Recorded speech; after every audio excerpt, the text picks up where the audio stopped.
আবার আমরা কোরআন যদি স্টাডি করি সেখানে কেনানের কথাও আসে। কার কথা? কেনানের কথা। হযরত নূহ আলাইহিস সালামের সন্তান। এই সন্তানকে তিনি নির্দেশ দিয়েছেন, তাওহীদের বয়ান করেছেন, আল্লাহর একত্ববাদের ঘোষণা দিয়েছেন, কিন্তু এই সন্তান সেটা গ্রহণ করেনি। সে লম্বা চওড়া ছিল, দৈহিক কাঠামো অবকাঠামোর দিক থেকে বড় শক্তিশালী ছিল, এবং তাকে বারবার বলেছেন যে আল্লাহর গজব আসবে, তুমি তাড়াতাড়ি কলেমা পড়ে মুসলমান হয়ে যাও। সে আল্লাহর বিরোধিতা করেছে, সে আল্লাহর অবাধ্যতা করেছে।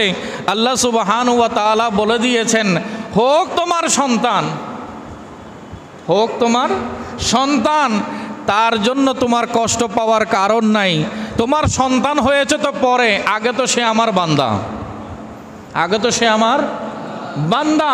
তোমার সন্তান হয়েছে পরে, তোমার ওরসে আমি তাকে আসার সুযোগ দিয়েছি বলে সে তোমার সন্তান হওয়ার পরিচয় লাভ করেছে, কিন্তু এর আগে যখন তার কোনো অস্তিত্ব ছিল না, সে বান্দাকে অস্তিত্ব দিয়েছে আমি আল্লাহ।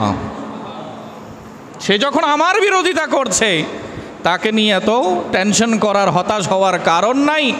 সে যদি ফিরে না আসে, সে অন্যান্যদের মতো যারা অবাধ্য বিরুদ্ধচারী তাদের মতো সে ধ্বংস হয়ে যাবে।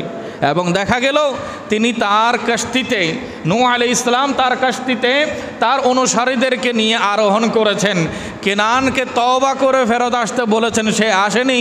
সে বলেছিল আমি লম্বায় অনেক দীর্ঘ, শরীরের অধিকারী, পানি আসলে আমাকে কতটুকুই বা ডুবাতে পারবে, পানি এসে আমাকে কতটুকুই বা নিমজ্জিত করতে পারবে। কিন্তু আল্লাহ সুবহানাহু ওয়া তাআলার কুদরত, সমুদ্র থেকে যখন প্লাবন শুরু হয়েছে, প্রথম ধাক্কায় ওই কেনান সলিল সমাধি হয়ে গেছে, জলে পানিতে ডুবে তার মৃত্যু হয়েছে, জাহান্নামের রওনা হয়ে গেছে। একটু বড় করে বলুন নাউজুবিল্লাহ।